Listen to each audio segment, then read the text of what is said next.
Welcome everybody. As you can see, we're having fun games and musical chairs here because it's such an oversubscribed event. We're very sorry to all the people who weren't able to come to us, but really thrilled that so many people could be here this evening. It's a real pleasure to see you all. What you might not have realised as you came into the august environments of the British Academy and came up those imposing stairs is that much of the artwork around you and some of the artwork in here was actually done by British School at Rome former award holders. And it's one of the great pleasures that we have at the moment that the work of former award holders is beginning to decorate the British Academy as a sign of the continuing relationship we have. In particular, as you're going out, that spectacular colonnade with a wonderful flag, silk scarf that's flying through is by Liz Radil, who's a great friend of the British School at Rome, and there are many others here, Alison Wilding and others who are represented. So the BSR, as always, showing all of the things that it does so well, and we're extremely pleased to see all of you who make it possible for us to do these things. It's wonderful to have the support of our members. It's also terrific that we've got here this evening several of our award holders elect, some of the people who will be award holders with us next year, who are wearing badges. I'm wearing a badge, but sadly I'm not going to be an award holder next year, which is a great shame. I would rather enjoy it. I seem to recall it being rather fun. But you can pick up a list of the names of our award holders. And I just want to emphasize the extraordinary variety of the subjects which they're studying, as always. The projects which our award holders are going to undertake next year range from early Etruscan landscapes right through to 21st century art and film. They include geographically not just the city of Rome, but also much of Italy and much further afield with projects which are relating to the Maghreb and Sudan. We have people who will be working in archives. We have people who will be working with stone cutters. We have people who will be working with architects and artists, and people who will be producing art and architecture during their time at the British School at Rome. We've got nearly 30 awards next year again, despite the various uncertainties under which we all operate at this point in time. The British School at Rome has committed to maintaining its funding of awards this year. And our commitment as a whole from our resources to the world of scholarship represented by our award holders is something in the region of £250,000 now. That's £250,000 the British School at Rome is giving to UK higher education and creativity, and we're very proud of that contribution that we continue to make, partly from the support of the British Academy, but also from our own resources. And as we come to the end of have come to the end of this financial year and to the conclusion of our audit, yet again the British School at Rome is over 50% independent of state funding. So there are many, many exciting things to celebrate, exciting people to welcome here, those of you who spent time at the BSR, those of you who will. Events like this free public event, the dozens we hold in Rome every year, could only happen because of the support of our members. So we're very grateful. Our members find out first about what we're going to do. So any of you who are finding it difficult to get into your seat, you could have known in advance if you were a member of the British School at Rome. And you can go out and tell anybody who says, I wish I had been in that event at Sicily that everybody is talking about at the British Academy. Well, they should become a member. Members support the whole range of our activities for the benefit of our award holders, visiting researchers and the public. And this is absolutely central to our funding stream. You can always find out how to be a member of the BSR. There are plenty of us who will tell you, and there are documents outside. And we really like, on this occasion, when there are so many people here, some of whom know us less well than others, to encourage you to think about the small contribution that you can make to the BSR, but which goes a long way for us. Individual membership starts at £50 a year, which is a book for the library, or it's some equipment that we need to replace in an artist's studio or in the artist's workshop. It's not much, but we can make every little penny that we receive go a very long way. So I encourage everybody to think about how they can support the British School at Rome and its activities. And some of the things that are appearing on the slides behind us give you some idea of the range of activity that we do, from setting public agendas with Lord Stern coming and speaking about climate change as part of a tour of activity that we organise from Rome through Florence and into Milan. Trips that we do for our own award holders, including remarkable opportunities to see very private things. Talk courses, building the capacity of the UK, building the capacity of future award holders, future scholars, using the resources that we have in Rome. We have now about 100,000 books in our library. We form part of a consortium with 1.5 million books in its libraries. We are part of a network which is delivering extraordinary resources, dedicated resources, to a whole range of scholars across many different disciplines from antiquity to the present. So there's lots to celebrate, and just for once I'm not going to say anything really about the Sustainable Building Project, since most of you have heard about it. It's done. And we worked out today that we budgeted in June 2014, exactly 2 years ago, to spend a certain sum of money on that project, and we spent €200,000 less. And in the context of a project that has been 5 years in the making, over €2 million worth of expenditure, 8 months of activity, etc., to have delivered that under budget and on time is a great achievement. Every single penny, thank you.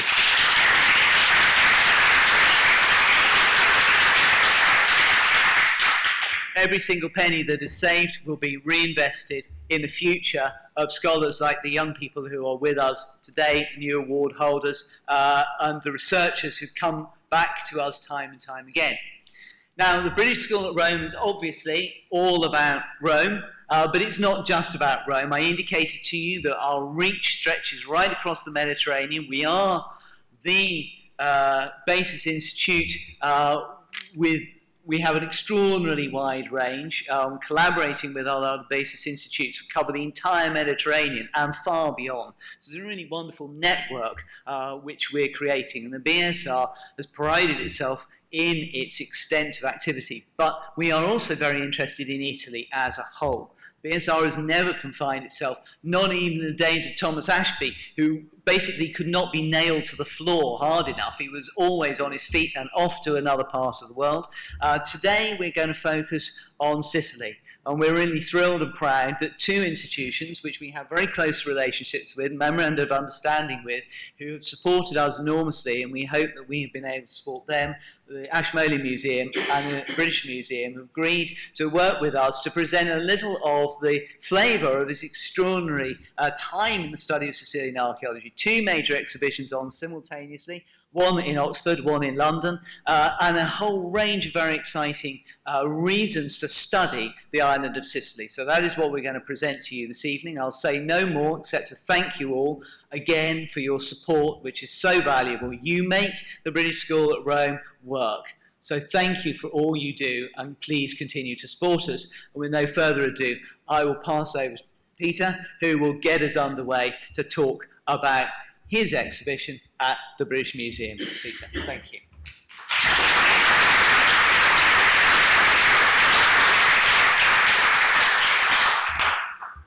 Well, good evening, and thank you very much for coming on this evening. It's been a wonderful exhibition to work on so far, and a great treat when we've been very lucky to have a wonderful relationship with the Sicilian Ministry of Culture, who've been extremely helpful in all aspects of this exhibition. The British Museum has a wonderful collection of objects from Sicily from various departments, many of which we didn't know until we started rummaging around in the stores and looking in other galleries. But most of the objects we had were quite small scale: coins, jewellery, pottery, terracotta figurines, wonderful objects, but we kind of craved a bit, particularly for me, a sculpture specialist, craved for some larger objects. We were restricted slightly by the size of our gallery and the access to it, but we still managed to squeeze as much as we could in. The exhibition, Sicily, Culture and Conquest, kind of with our wonderful marketing image, our poster boy, as we call him, who's been bathed in a lemon glow, because when we did our kind of focus groups before we did the exhibition, when we asked people what they thought about Sicily, everyone said lemon. So we thought, okay, fair enough. We'll bathe him in lemon. Everyone also thinks this wonderful sculptural head of a warrior, or is it Odysseus, with one of these floppy kind of hats that he wore. They imagine this is going to be a giant piece of sculpture, but he's actually nice and portable. He's a sort of a good, easy size, a wonderful piece with a kind of mixture of Greek and Near Eastern and Egyptian influences. So this exhibition started on the 21st of April. In the end of April and May, we had plenty more sunshine than we usually get. It hasn't happened in June much yet, but we've also had a little amount of eruptions from Mount Etna as well, which kind of gave us some publicity. But as you can see, as you all know, Sicily lies right in the centre of the Mediterranean, and everybody in time has encountered it. It's a word we kind of like to use. We don't like to use the words melting pots and crossroads, but encountering Sicily is something people have done over the years for a variety of different reasons. And all the islands around it are also extremely important as well in the makeup of Sicily over time, from Cyprus to Rhodes to Crete, Sicily, of course, Malta, Sardinia. Malta is the one place I'd like to try and do more work on since this exhibition started, because it's a very exciting island, but we know so little about it. And for instance, in our museum, the collections from there are very small. But we decided at the very beginning to do an exhibition about Sicily, what to concentrate on. Do we do a sweep through time? Do we do from the year dot to now? Would that really kind of play on the specialist knowledge in the museum itself? And we thought probably not. It's a medium-sized exhibition, but we wanted to be quite ambitious in its focus. And so we decided, through various discussions, to concentrate on the ancient and the medieval period, and perhaps more specifically on Greek and Norman. And these are the two periods that, when talking to our colleagues and friends in Sicily, they very much said those are probably the two periods you should nail down. But obviously there's a lot more going on, and we have a bridge of time in between which deals with the Roman, the Byzantine and the Arab conquest, but we don't go into that in so much detail. That's a kind of exhibition in its own right. So the period where you have these magnificent Greek style buildings that really dominate the landscape, like the temple at Segesta.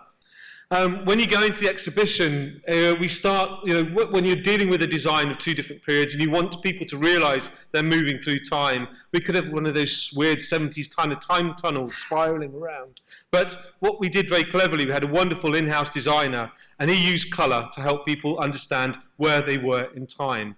And so you start off with this kind of deep blue of the Mediterranean sky and sea. And this is Sicily, and we have a very open area at the beginning, so people could orientate themselves, find maps, the most essential part of an exhibition, timelines, quotes, and just general panels that talk about Sicily.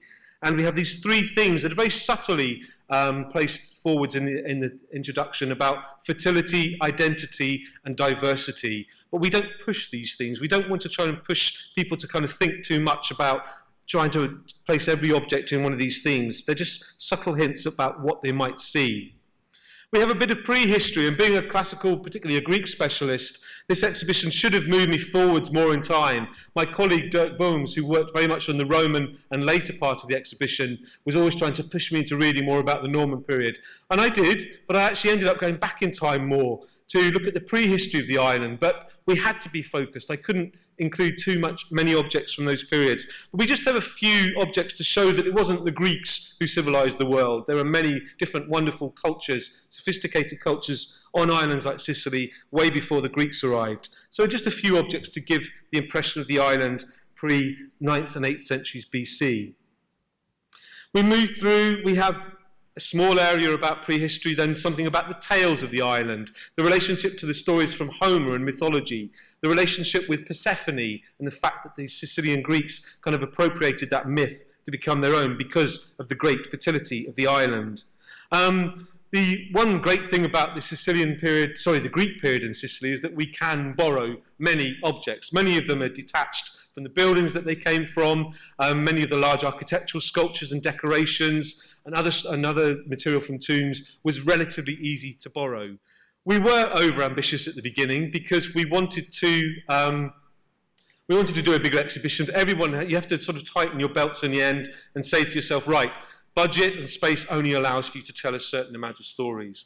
So we ended up focusing on specific time periods, Greeks and Normans, but within that, certain themes. Architecture was very important. We couldn't, of course, borrow a whole Greek temple, but we could borrow some of the decorative devices from it. And some of the very large graphics we have in the exhibition are not exhibition fillers. They are there, taken as kind of more or less works of art by our photographers who wanted to explore us, to be able to put some of these objects back into a landscape, from prehistoric tombs to Greek temples to Enna to palaces and to pictures of modern-day cities like Ortygia and Syracuse. So we move through the Greek period into the Roman period, where we have that little bridge of Romans, the sort of waves of conquest. We, of course, have a wonderful object, the the battering ram from the Battle of the Caddeddi Islands, several of which are in the Ashmolean exhibition, through to portrayals of Livia as Ceres, Byzantine jewellery, and into the Arab period. But we do this very quickly, but people are kind of understanding why we cut this kind of bridge. We can't go into it in too much detail because we wanted to concentrate on these periods when Sicily was being ruled from home by kings, by tyrant rulers who were ruling the island from home, rather than it being part of a bigger empire.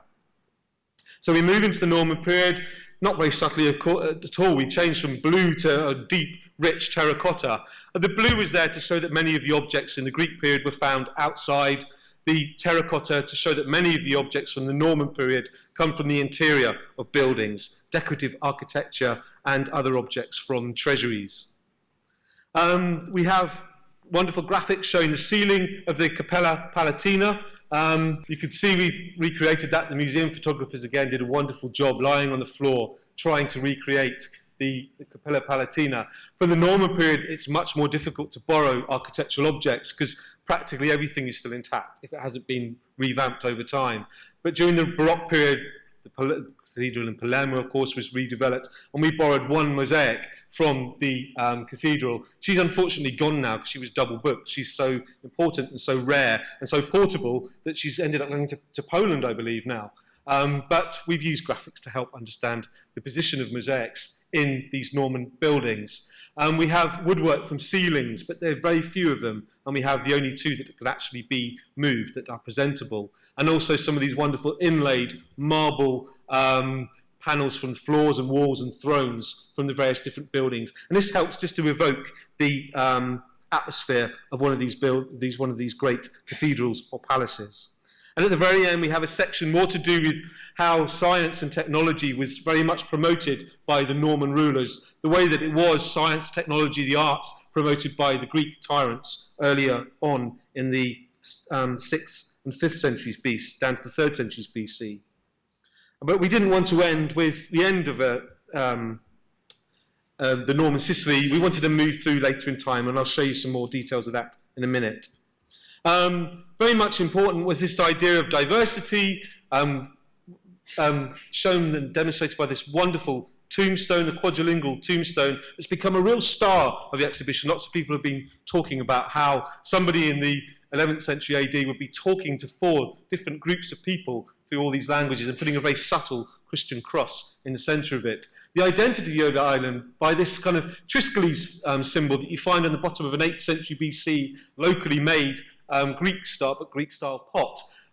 This was there originally as probably nobody had ever seen it, and it wasn't the symbol of Sicily at this point, but it's the earliest representation of this symbol that was later on to become adopted as a symbol of Sicily, and of course is still on the flag today. And fertility, very important in the exhibition.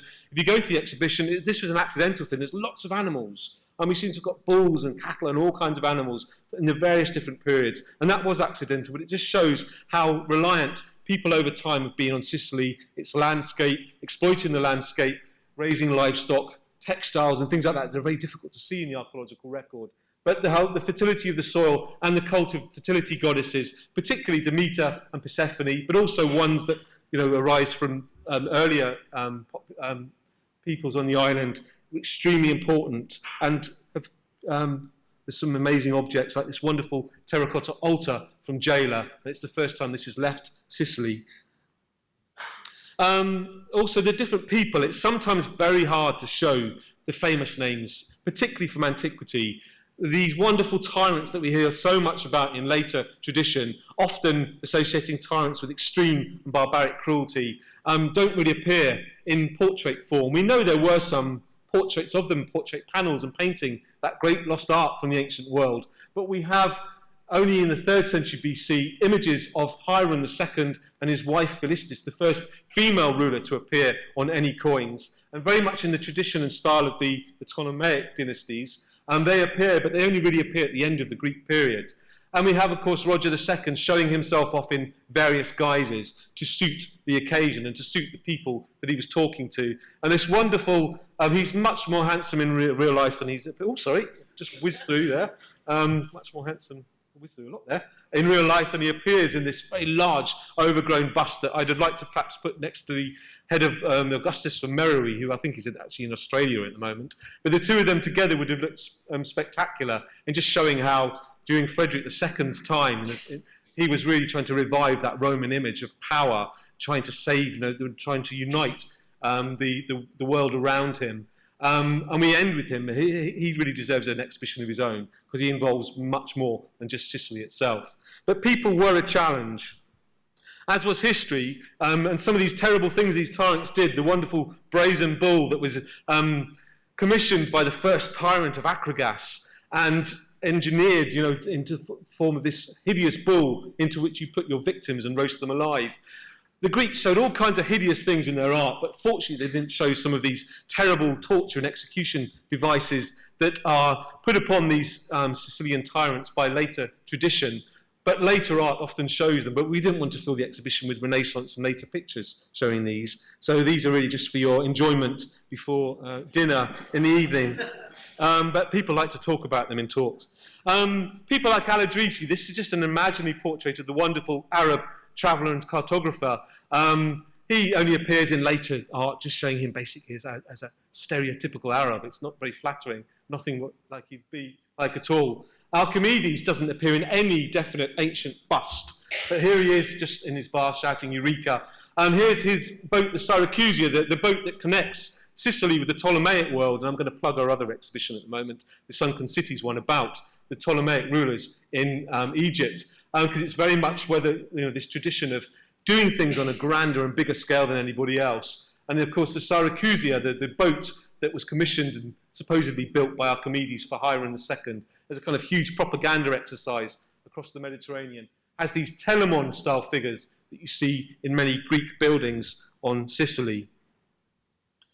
History, like I said, is also quite difficult to represent in art. And some people come into the exhibition and said, where's the Athenian expedition? Where is the Battle of Himera? But it's very difficult to show in objects. Again, Greek battle scenes are very generic on the whole. They don't specify which battle is being fought. But we do have, from Sicily, one of the earliest mass graves of soldiers from Himera, from the Battle of Himera in 480 BC. Again, we couldn't transport these bodies. That include whole horses as well. But it just shows that modern archaeology is revealing some of these events that we can show through graphics and we can talk about in lectures and we can talk about in the book, but are very difficult to actually show in exhibitions. We could have shown the Athenian expedition by having Euripides there with a pot from one of his plays, and the quarries that the Athenian prisoners, were allegedly sent to after being captured, when Athens, of course, famously failed to capture Syracuse between 415 and 413 BC. Thucydides tells us all about it. Other writers tell us of this strange tradition that the only people allowed to be set free from the quarries at Syracuse were those soldiers who could recite Euripides. But it's all kind of on the edge of Sicily, really. It's there for kind of gloss and display, much better revealed through books and presentations like this, rather than objects in an exhibition, I believe. We do have a few objects that relate to historical events. The wonderful helmet of Hieron, which is dated to around 470 BC, after the battle where Hiram II defeated the Etruscans, which was dedicated to Olympia in the British Museum collection, and of course the wonderful ship's prow, which Susan will be talking more about later. Chariot racing, it appears very important element of the Greek tyrants abroad and how they represented themselves on the world stage at Olympia.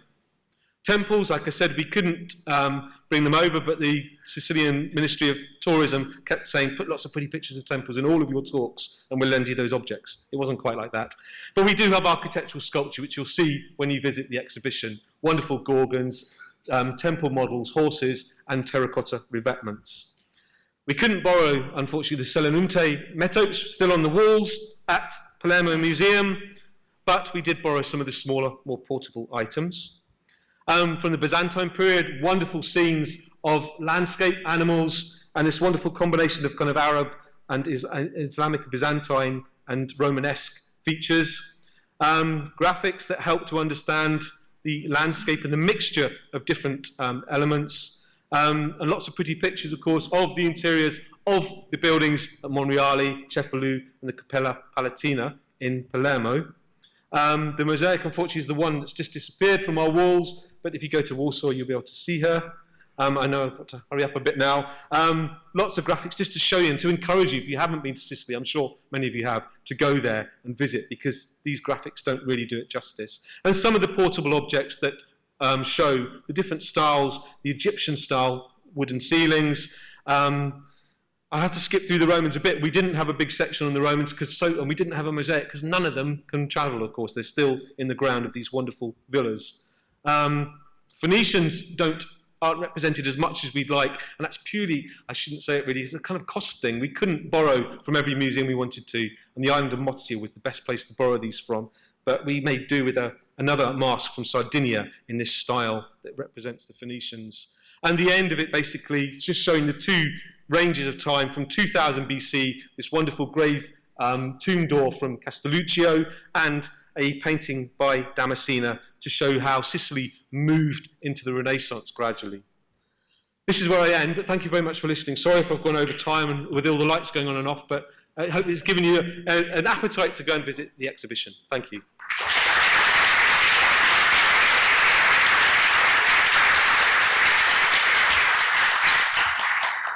Good evening, friends of the British School at Rome. It's a great pleasure to be here.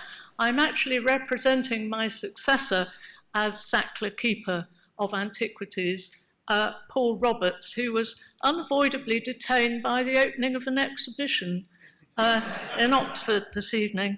Dear me.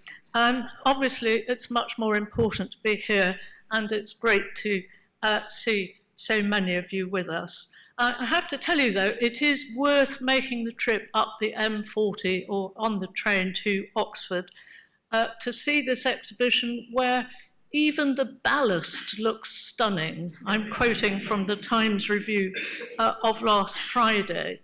So why on earth has the Ashmolean put on an exhibition on Sicily when the British Museum has already got one with, as you can see, some really fantastic objects on loan to Bloomsbury?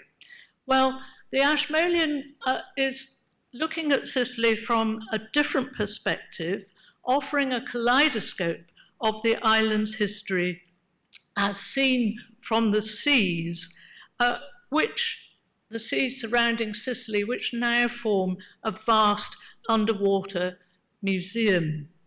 And all the exhibits in Oxford are shown in the context of the wrecks in which they were found. So you'll find out not only the location and the date of the object that you're looking at, but also the details of the ship, its crew, and its cargo. And so the narrative is very much one of nuts and bolts. It's about what made Sicily what it is, the wealth and mixing of cultures that Peter has already shown us. I mean, in a sense, the Ashmolean is about show your working. This is how it got to be the way it is. And we see, of course, glimpses of a wider canvas, a compelling, dramatic presentation for the battle for economic supremacy between the superpowers, Mediterranean superpowers of Rome and Carthage, and the globalized, within, of course, a Mediterranean context, globalized trade operating within the Roman Empire and the later Eastern Empire centered at Constantinople. We've already seen Sicily at the crossroads intersecting between Europe, North Africa, and the Near East, a centre of movement for people, goods, and ideas. This map, with a focus on the need of helmsmen for guidance on harbours, you see the little insets above, was made in 1720 by the Dutch engraver Gerard van Keulen, and it's in the collections of the University of Amsterdam. And Amsterdam is, in fact, where this exhibition originated, at the Allard Pearson Museum, which is the University Museum of Amsterdam. Shortly before I retired from the Ashmolean, I signed the museum up to a consortium appealingly named COBRA. It's an acronym for Copenhagen, Oxford, Bonn, Brussels, and Amsterdam. The idea is that the museums in the group develop exhibitions together and tour them around our institutions. We also host seminars to maximise the learning experience, not only for curators, but also for our colleagues in conservation, administration, IT, educators, and so on. And in this way, we can make expensive, it's really expensive to put on exhibitions like this, and a very complex problem of organisation. We can make it a more attractive option for museums like the Ashmolean, where paintings tend to dominate. I know paintings are infinitely more expensive than the archaeological objects, but they're actually pretty easy to put on display. British Museum, of course, doesn't have any paintings, so it hasn't got this little local difficulty that we have in Oxford. So this is opening night at the Allard Pearson. The diver is with the Italian ambassador to the Netherlands, who is in fact a Sicilian, as it happens. Next to him is Wim Hooperetz, very dynamic director of the Allard Pearson, and next to Wim is Sebastiano Tusa, Sovrintendente del Mare. Oh, that's even a better job title than Sackler Keeper of Antiquities. I think it's just wonderful. To whom we owe a massive debt of gratitude for most of the loans for the exhibition. And then there is too the head of Amsterdam University. Now, we're also looking at how we know what we know. And so we tell the story of the remarkable Honor Frost, a pioneering female underwater archaeologist, expert on ancient anchors, whose first underwater experience, improbably, was in a well in Wimbledon following a party on a snowy winter's night back in 1948. Honor was dressed in an experimental diving suit with a helmet connected by a hose to an air pump, the latter manned by party guests. Sorry, I'm having difficulty imagining the scene. Anyway, undeterred by this extraordinary experience, she moved to the south of France to learn to dive, where French naval officers had recently invented the aqualung. And having trained with Kathleen Kenyon at Jericho, she brought the standards and techniques of land excavation underseas. And early excavations were managed with metal grids to map objects and basic photography and record keeping underwater. Well, nowadays, of course, this is all done with cutting-edge robotics. This is a view taken from a remotely operated vehicle connected to a research boat. And the pile of amphorae you see dimly in the distance is now an artificial reef hosting generations of sea creatures, but it keeps the shape of the lost ship, which was carrying foodstuffs, wine, and possibly honey from Campania around the Bay of Naples, the wine in reused Sicilian amphorae. Now there's a caution for archaeologists interpreting where amphorae had come from. They do actually might get reused and sent back again, so an additional complication. The ship sank around 200 BC, possibly as a result of navigation error or storm, or possibly military action. It could have been a supply ship supporting Roman naval operations in the Punic Wars against Carthage.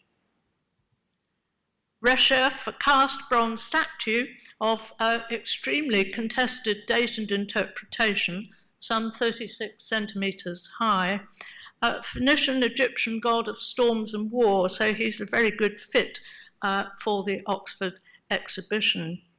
This is an individual find made in the sea off the southwest coast of Sicily in 1955, and suggesting the passage of Phoenician ships in the Western Mediterranean in the early first millennium BC, just before the establishment of Phoenician colonies in Western Sicily. The Greeks began to explore and colonize Eastern Sicily in the 8th century BC. This Corinthian Greek helmet was found off the coast by Camarina in southeast Sicily. It dates to about 600 BC, and the holes, which I think you can see around the eye cuttings, suggest a showpiece helmet with plumes and leather strips attached. And this isn't war debris. It was found on its own, and you see it actually being raised from the seabed in the slide on the right. Material from the Jailer shipwreck of the early 5th century BC, a ship bringing wine from Chios, pottery from Corinth and Athens, before crossing to southern Italy and Sicily. Top left is a terracotta altar, 4 of which were found on board, which could have been used for making offerings at sea or indeed for sale. And this ship also produced butchered oxen, the bones of oxen, and 8 woven baskets for preserved food or possibly for keeping live hens, testifying to a well-fed crew. And these happy people are divers working on the Capistello wreck. This is a photograph taken in the 1970s. This was a merchant ship 20 metres long with amphorae of wine, cups, bowls and dishes from Campania, again, probably destined for the Phoenician settlements in western Sicily or possibly North Africa. And these objects doesn't really come out in the slide, but if you go and see the exhibition, you'll see these are from the Panarea shipwreck off the Aeolian Islands. They are absolutely bright orange because in the sea they've developed a crust of material from the sulfurous hot gases released in successive volcanic eruptions in the area. And I'm really sorry I don't have a picture of the Ashmoleans' installation of the rams from the Battle of Caddeddi, fought on March the 10th, 241 BC. And this is really the highlight of the Ashmolean show. I went round it yesterday, and the reason why I haven't got a picture is I had to send the PowerPoint in advance, and of course they hadn't finished installing the exhibition at that point. But do go to Oxford to see this, because it really is quite amazing. We have 2 Roman, 1 Punic ram on open display, so you can walk around the sides to inspect their construction and see the evidence for damage. And one of them does look a bit of a car crash, I have to say. The Punic inscription reads, "May this ram be directed against the ship with the wrath of Baal, who makes it possible to reach the mark. May this go and strike the hewn shield in the centre."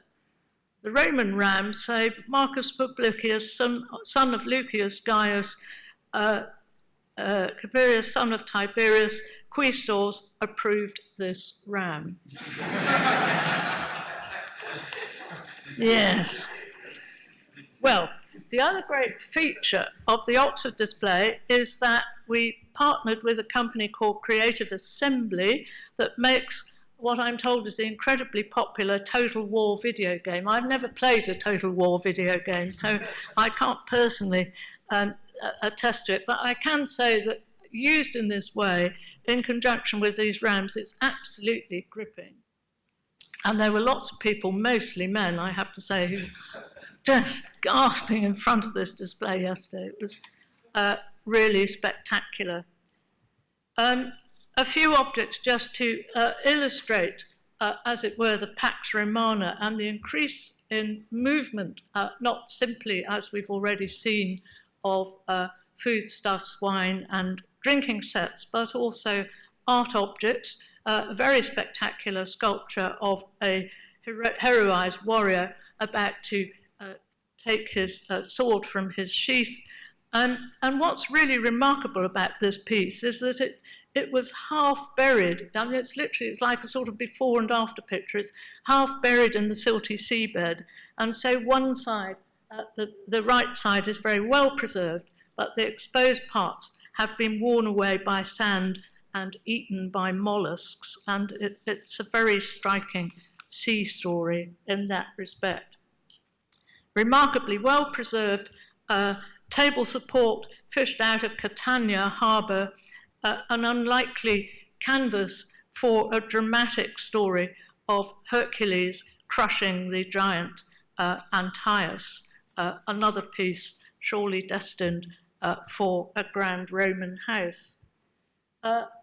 This I find particularly gripping. This is an enamelled bronze vessel from the Camarina shipwreck off the southeast coast of Sicily, from a merchant ship very well dated to the second half of the 2nd century AD, bearing columns of Numidian marble, amphorae with Numidian wine, the stoppers still in place, coins of Marcus Aurelius, and fine bronzeware. This jar, which is very elaborately decorated with enamelled glass, was made to carry oil for the baths, and also on the boat was a strigil for scraping oil from the body. I'm not convinced that this was for sale. I think this might have been a personal possession. But what's really interesting about it is that it was almost certainly made in northern Britain, and that's something that I'm looking into at the moment.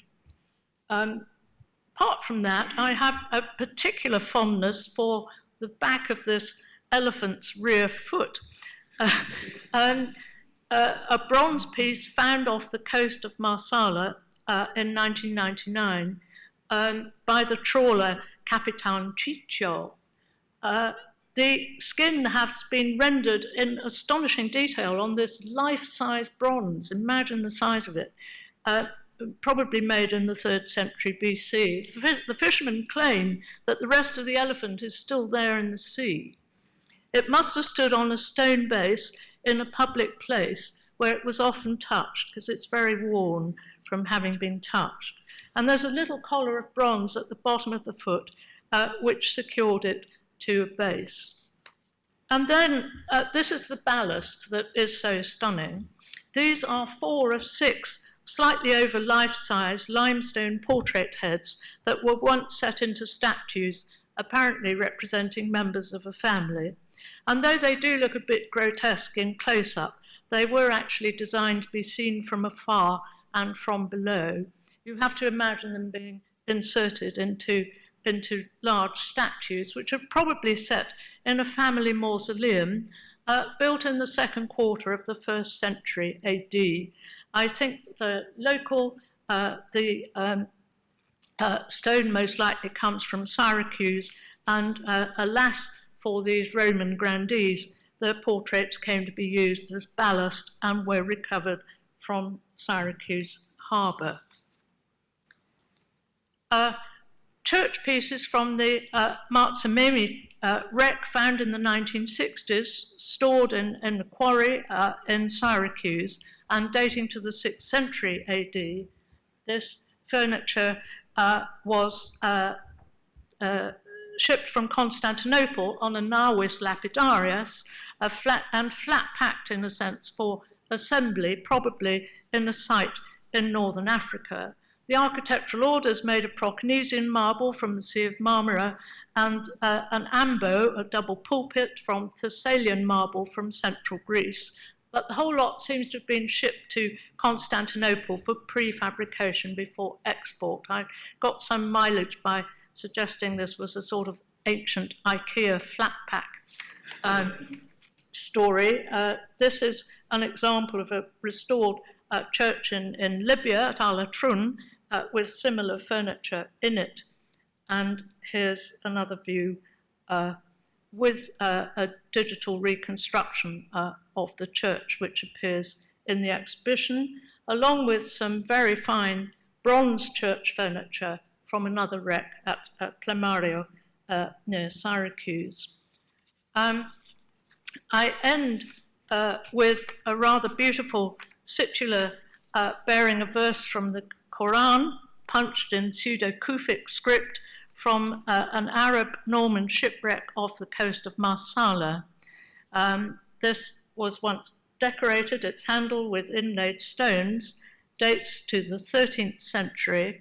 And this interesting example of a sugar cone from a wreck, again near Marsala, attesting the introduction of new crops during the occupation of Sicily by the Arab caliphates. And I want to end with a love for Sicily, which is very well captured by the poet Ibn Hamdis, a Sicilian Arab refugee from Syracuse, who fled after it fell to the Normans in 1072. In his old age and exile, he remembered Sicily in the golden days of his youth. "O sea," he wrote, "you conceal beyond your further shores a veritable paradise. There in the dawn of my life I saw the sun in its glory. Oh, that I could embark on the crescent moon, fly to the shores of Sicily, and there crush myself against the breast of the sun." Thank you.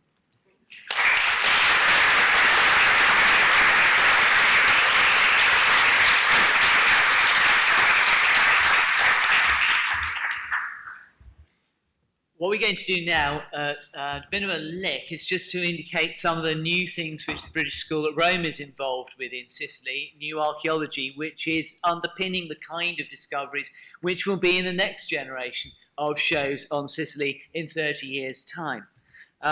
We start off on deliberately choosing a range of projects which run over a very, very broad time scale, working with colleagues Simon Stoddart and Caroline Malone in Troina.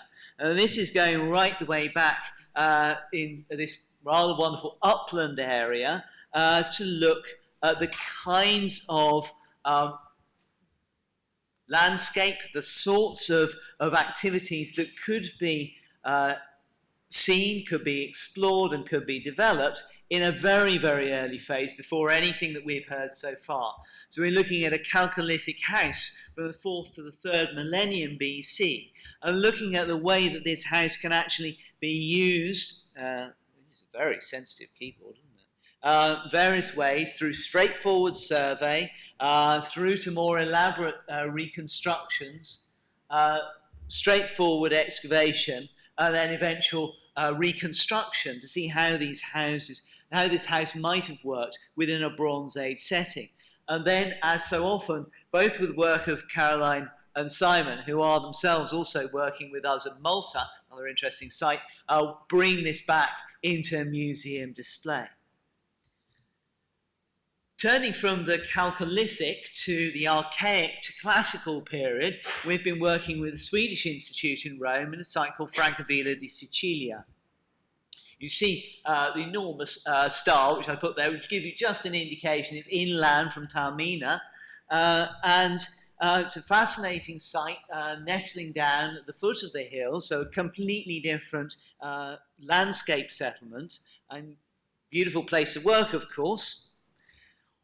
In the midst of the areas between modern housing, some of it not entirely thoroughly approved, we've been able back in the 1970s to start to see houses come out from the Archaic and 5th century with the architectural decoration and some of the internal decoration that we've been hearing about already. And here are some of the houses that you can see in Francavilla di Sicilia. Our job is to take an area which hasn't been explored and to use geophysics to try to get some kind of sense of what might be underneath the ground here. And here you see our geophysics assistant, supported by the Roger De Haan Foundation, Ellie Moore, working in this area that hadn't been built on. And here you can see some of the results that are coming through. The geophysics uninterpreted on the left-hand side and interpreted on the right. Beginning to see structures that are very similar to the houses that we saw in the earlier point. So this means that we're able to get towards a much better plan of what Francavilla di Sicilia might have looked like in the 6th and 5th century BC. One of the kinds of evidence which is extremely important for Sicily, as everybody knows, is its inscriptional evidence, its epigraphic evidence. We've seen some of this epigraphy from both the shows. Jonathan Prag at the University of Oxford is working up a new database called iSicily, Inscriptions of Sicily, which is part of the Eagle project, which we are also part of, which is bringing inscriptions into the digital age by photographing them, digitizing them, cataloging them, and making them available for a whole new audience through a digital portal. We're very excited that Jonathan has agreed that he's going to bring this project to the British School at Rome sometime next year. And you can see, you might think this has all been done, but actually it hasn't. Or at least if it has been done, it needs to be done again. We see several different versions here of one inscription, first found in 1624, then in 1769, again transcribed in 1900. And here you see Jonathan, former award holder of the British School of Rome, of course, down a hole in a cave looking at this inscription, and this is an attempt to try to get the words out. Very, very hard to read. I've played around with that endlessly. Really hard to see. And that's why there are differences between these various representations. What does it actually say? This is a fountain, or a natural fountain, natural spring in a cave. These chaps here, Caddeddi, Alos Bophos, Physizainos, Eusebes, and all the rest of it, Euphranethesan, which means had a good time. So this is an inscription. All it tells us is 6 people went into a cave and had a good time. We'll just leave it there. Moving on, many of those inscriptions are from the Hellenistic period into the Roman period, so they're telling us about the life of the island as it falls under Roman control. And here we're looking at the other end, the 4th century AD, in 2 projects where we've been involved. And the first one, again, with geophysics. This is at Gerace with Roger Wilson, another former award holder of the British School at Rome, now at UBC, and his team. And we've got a house which we know to belong to a man called Philippianus, because his name is all over it. It's quite a substantial house, as you can see, with some very impressive inscriptions, mosaics. But what's really exciting, which you found through geophysics, otherwise not seen, is this extraordinarily well-preserved floor, and it's a floor of a granary. It's very clear that this floor is actually representing the very carefully constructed floor of an area for grain storage. That's interesting because it's also within direct visual sight of the dining room. It looks increasingly a pattern that when you sat at dinner in a Sicilian house in the 4th century AD, you looked out of the window at the place where all your wealth was stored. Interesting. This was a very productive house. It has got mosaics, but it's also got lots and lots of amphorae, about 200 odd intact in this place. So it's making wine, it is making bricks, it is making pipes, it is equipped with flues and all the modern accoutrements of how to live in a house in Sicily. And the most recent discovery, just a couple of weeks ago, and I'm very grateful to Roger and to all the people mentioned here for sharing these images, but this is part of our bath area. And what's happened here is you see the pipes coming in. It's a little bit like a jacuzzi, you know, the water coming in, the bubbles and all the rest of it. What's exciting is that this has been robbed out. So at the end of the 4th century and into the 5th century, almost everything is taken from this bathhouse, all its metal piping, taken away, and then it's filled up. So we've got a story also of decline. Moving on to another project, and this is the one I'll finish with, at Caddeddi. We're connected with this one by being the first institution to be able to present Roger's book on the mosaics at Caddeddi and to help work with him to explain some of what may have happened at this extraordinary site. Caddeddi's mosaics were discovered 40 years ago. They've never properly been published. They're now published by Roger, and as you can see, they are absolutely spectacular. They've got some of the major mosaics. These are meters across. This is a large Bacchus mosaic showing wine and Bacchus and figures, for instance, these wonderfully vivid faces that are worked into the stone. There is also a huge hunt mosaic, and you can just see bits and pieces of animals in the water. We've got the hunt down here. They're about to go under a tent and eat the hunt up here. It's all a lot more vigorous, and people are chasing things and running around. And any of you who've seen any part of Sicily will immediately be wondering about Piazza Armerina, because Caddeddi is almost like in exactly the same time as Piazza Armerina. It's inland, as you saw, but here we've got a comparison between the Caddeddi lion ripping the entrails out of an animal and Piazza Armerina lion. It's almost exactly the same scene. It seems very clear to us all, I think, that Roger's argument that these are both done by African mosaicists in a late 4th century AD is very plausible, and it opens up some very interesting questions about the status of the owner of Piazza Armerina, because Piazza Armerina now looks a little bit less the absolutely exceptional, it is an exceptional place, but it's maybe not an exceptional place in Sicily. And the last thing which I'll finish with is this really interesting question about the extent of devastation in Sicily that was caused by the earthquake in AD 365, which is referred to by many sources, including St. Jerome and Libanius here, who is explaining that when Julian the Apostate died, the earth grieved for him by throwing up earthquakes and a great tsunami, which comes from Crete, it seems, and hits the coastal areas. And here we see like a horse shaking off his rider. She has already destroyed many cities in Palestine, Libya. The greatest cities in Sicily lie in ruins. The destruction phase for Caddeddi, which is coastal, is exactly right for a destruction around about AD 365, or at least the response to major disruption.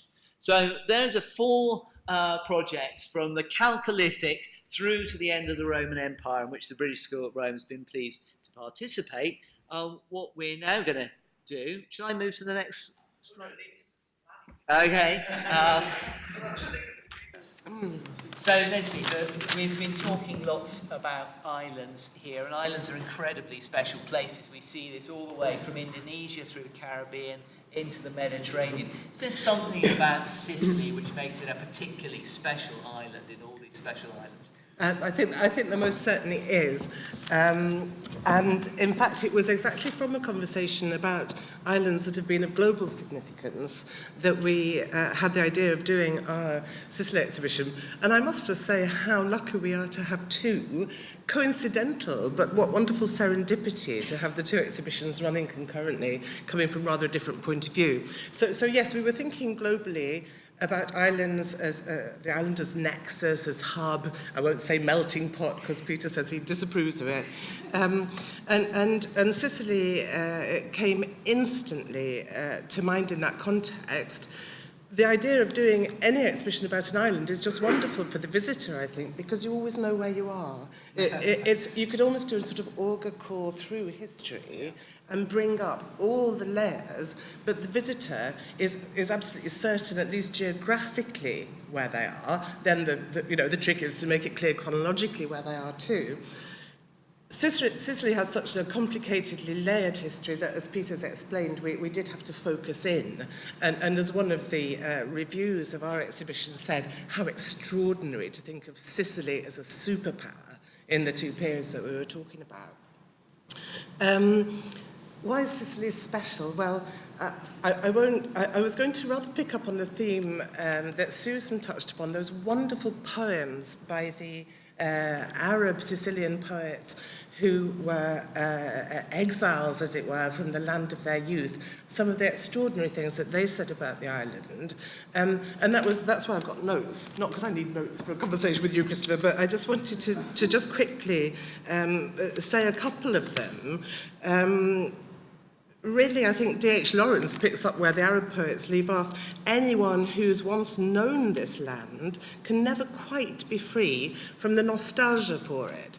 And I think many of the quotations that we use, I think they come into the Ashmolean exhibition too, have a sense of a special place, certainly, but also of a sort of melancholy, and it almost turns into a sort of bitterness. So some are entirely positive. Goethe, Italy without Sicily leaves no impression on the soul, for Sicily is the key to everything.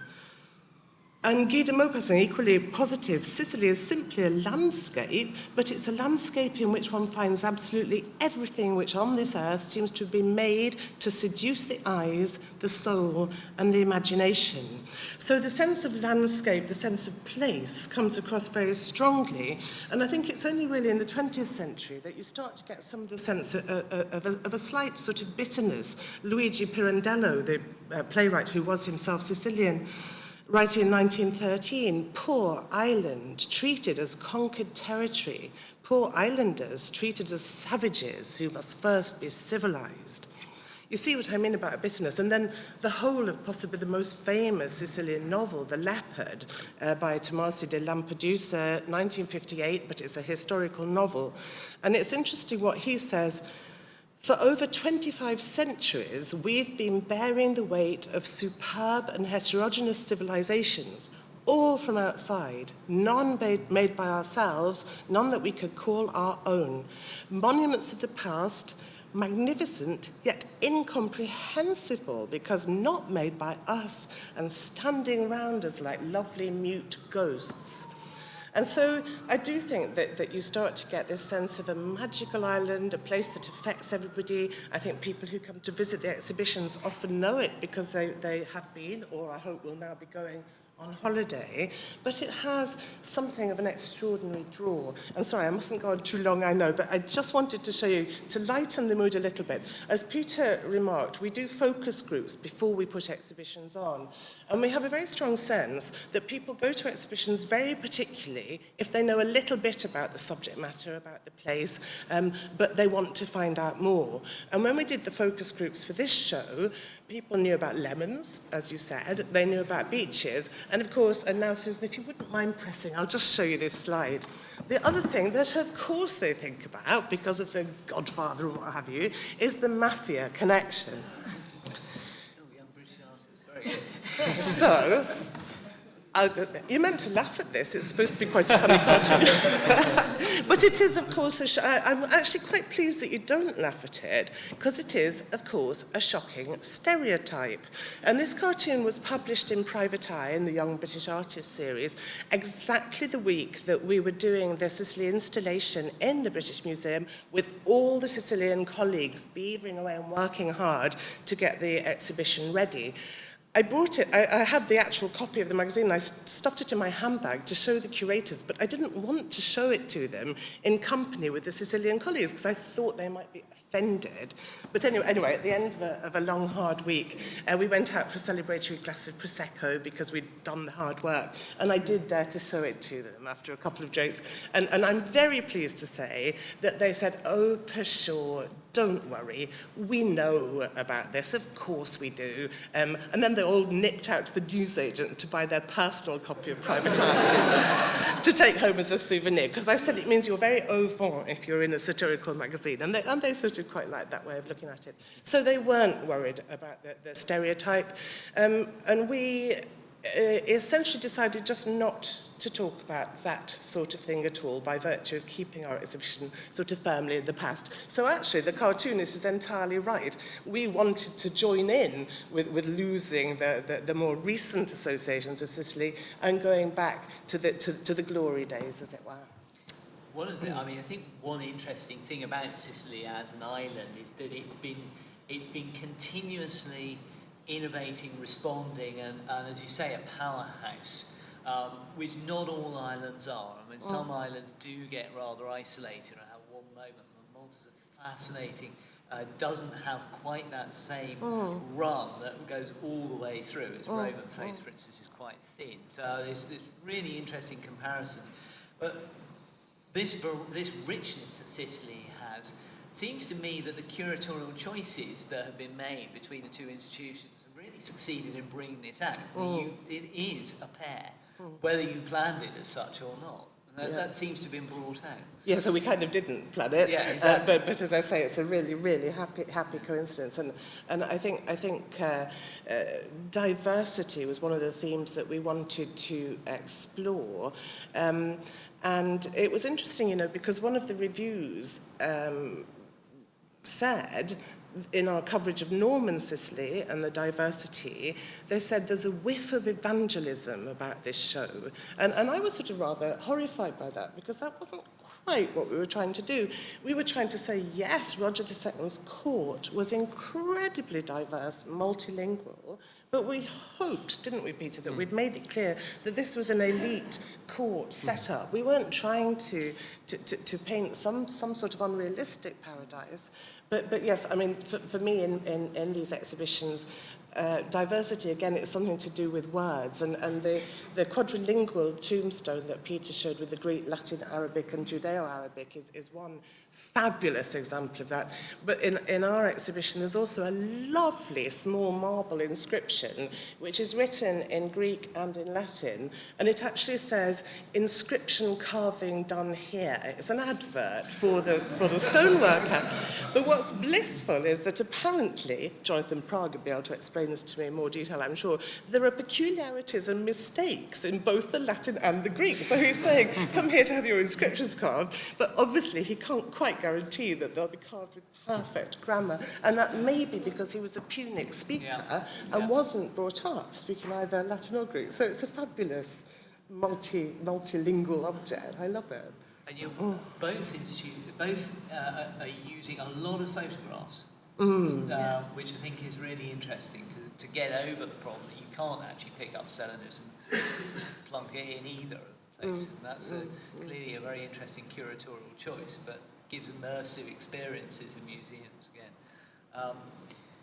We mentioned, obviously, inevitably, all of these buzzwords about crossroads and migration and not melting pots or whatever.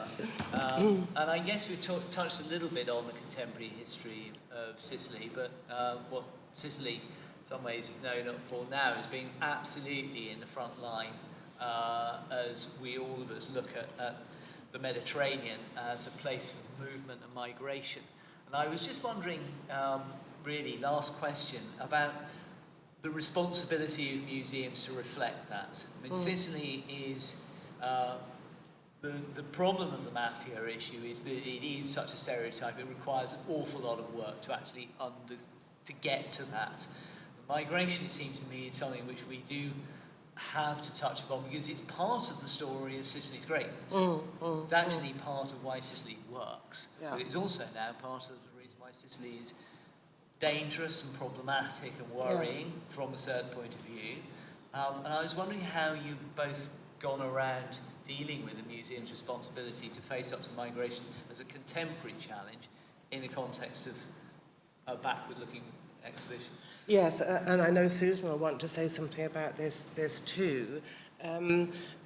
Just briefly, I think, yes, our exhibition is stuck firmly in the past. I think that the main duty of the museum is to, present exhibitions with integrity in terms of the culture, the history, the time they're talking about. And it's not exactly our job to be prescriptive. I think we put forward the proposition, and then I think that the viewers, the visitors, the audiences, sort of bring the relevance and pick it up in things like the reviews and the whiff of evangelism. I think what we're really there for is to make that sort of proposition and then to encourage debate and in fact, quite literally, tonight there is a debate at the British Museum jointly with the Financial Times on the migration issue. And I think that for us as curators is the way it should be. Of course, we're aware of what the world is thinking about. We're aware that that sort of response is going to be thought about. But it's not for us to tell people what to think. It's for us really to give them a space to think it in, and objects to look at, to think around. Would you agree with that? Yes, I would agree with that. I think this is a difficult one because, I mean, personally, I do feel we have a responsibility to deal with Sicily as it is and to take on these arguments. But as Lesley says, it's very difficult to do that in the context of an exhibition. Better done with events accompanying the exhibition. And I'm very conscious, I think we all are, that we don't in any way want to trivialise what is the most significant movement of people since the Second World War. It's massive. It's now 65 million across the world, and you know, you don't want to give them an object in an exhibition. I mean, that just isn't the way to deal with it. You need the time to hear those experiences and to find the right medium for conveying them. And I was very struck. I read a week or so ago a review of a film called Fire at Sea, which is an award-winning film by Gianfranco Rossi, which is about Lampedusa, and it's won every award you could think of, and 5 stars from everyone, and yet he's being criticised for not having enough stories of migration in the film. It's too much about Lampedusa, and we all know Lampedusa's now in the eye of the storm, so to speak. And his response, I think, is very illuminating, because he said, well, actually, you know, the migrants are moving so quickly, I didn't have the time to get to know them and to hear their stories. And that's what we really need to do. And it does take time and investment, and it's really a rather different project from putting on the kind of exhibitions that we've mounted. So, yeah. And it's so interesting you should say that. Can I just, Christopher did ask me to say just 2 things about the Lampedusa cross, and it picks up exactly from what you've just said. Yes, if you wouldn't mind. It picks up exactly on what you've just said, and the idea of objects as things to think around, because this object, it should be called a Lampedusa cross rather than the cross, and it precisely reflects an attempt by the British Museum to capture something of the movement of migrants, which is actually almost invisible in the archaeological or cultural record, precisely for the reason you've just said. They are, of course, almost by definition, carrying almost nothing. And although when they end up wherever they will end up, their own sort of cultural traditions, ethnicity and art will no doubt start to come out, at the actual moment of all the movement of people and migration, that there isn't really much cultural material to actually illustrate that. And so this object it's a very interesting story, just in really 2 seconds. It's about 40 centimetres high, and some of you may have seen it on display at the British Museum, or it's going to be on display again as of Wednesday. Anyway, it's made from pieces of a boat that was wrecked on the 3rd of October 2013 while carrying more than 500 refugees from Africa to Europe. And the wreck happened near Lampedusa. The islanders famously were wonderfully kind and helpful, although it's a tiny, tiny place. I've not been there, but I gather it's a very tiny, very impoverished place. And there was a local carpenter called Francesco Tuccio who wanted to help more and really just sort of thought, well, I'm a carpenter, I can at the very least make these crosses, because he met Eritrean Christians worshipping in the church on Lampedusa who'd been rescued from the wreck. I think that 361 people died, but about 150 were rescued. And so he met them in the church, and he decided to make these little wooden crosses and to give them to the survivors as a symbol, really, of their salvation and a symbol of hope for the future. And as I say, actually this